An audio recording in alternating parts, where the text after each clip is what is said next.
Hello friends, आज इस video में हम डिटेल में बात करेंगे कि पल्मोनरी एम्बोलिज्म क्या है और उसके क्या क्या लक्षण हो सकते हैं।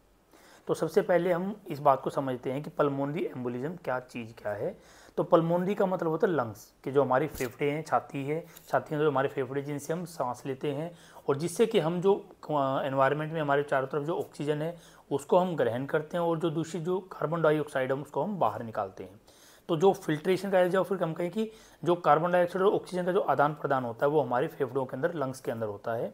और पल्मोनरी एम्बोलिज्म का मतलब क्या होता है कि खून का थक्का जम जाना, कि जब जो हमारे फेफड़ों की खून की नसें हैं उनके अंदर जब खून का थक्का जम जाता है उसको हम पल्मोनरी एम्बोलिज्म बोलते हैं। अब हम इसमें अगर फर्दर बात करें कि किन लोगों में पल्मोनरी एम्बोलिज्म होता है या फिर जिन किन के अंदर चांसेस ज़्यादा रहते हैं पल्मोनरी एम्बोलिज्म होने के,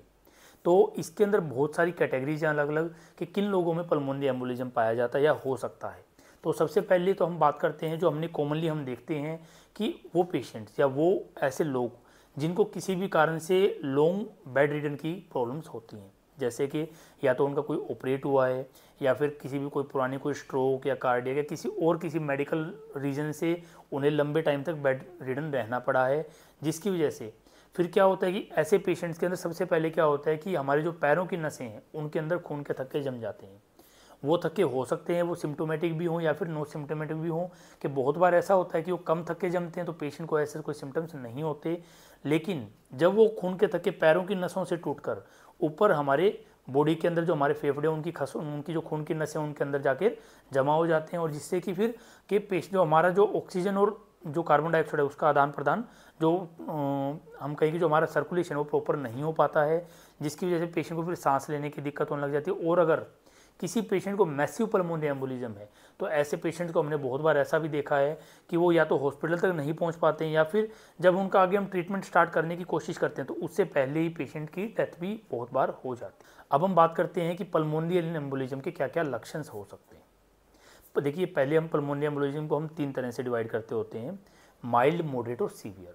माइल्ड क्या हो रहा है कि पेशेंट को पल्मोनरी एम्बोलिज्म है लेकिन उनको ऐसा कोई सिम्टम्स नहीं है, पेशेंट आराम से चलता फिरता है, घूम फिर रहा है, लेकिन थोड़ा बहुत उनको अगर जब कुछ ज़्यादा एग्जर्शन करते हैं, रनिंग करते हैं, ज़्यादा वॉक करते हैं, तब थोड़ा बहुत उनको ब्रीदिंग इश्यूज आ रही हैं, लेकिन उनको और कोई ज़्यादा दिक्कत नहीं है, तो उनको हम माइल्ड पल्मोनरी एम्बोलिज्म कहेंगे। फिर आता है moderate pulmonary embolism. Moderate pulmonary embolism किन पेशेंट्स में है कि जिनको कि ब्रीदिंग के इश्यूज काफ़ी ज़्यादा हो रही है, जिसकी वजह से उन्हें ऑक्सीजन की सपोर्ट देनी पड़ रही है और थोड़ा बहुत उनके हार्ट के ऊपर भी प्रेशर चेंजेज आ रहे हैं, और जिसके लिए हमें ज़्यादा नहीं लेकिन थोड़ा बहुत हमें उनको हो सकता है कि बीपी मेंटेन करने की दवाई भी लगानी पड़े, आइनोट्रोप्स की भी हमें हेल्प लेनी पड़े। फिर आते हैं सीवियर पल्मोनरी एम्बोलिज्म। जब सीवियर पल्मोनरी एम्बोलिज्म है, ऐसे पेशेंट्स का क्या मतलब हुआ कि उनके जो फेफड़े हैं वो बहुत ज़्यादा ही उनके अंदर खून के थक्के जम गए हैं और जिसकी वजह से उनको ऑक्सीजन प्रॉपरली नहीं मिल पा रही है। तो ऐसे पेशेंट्स मोस्टली हमारे वेंटिलेटर मशीन, जो सांस देने की मशीन होती है, वेंटिलेटर बोलते हैं जिसको,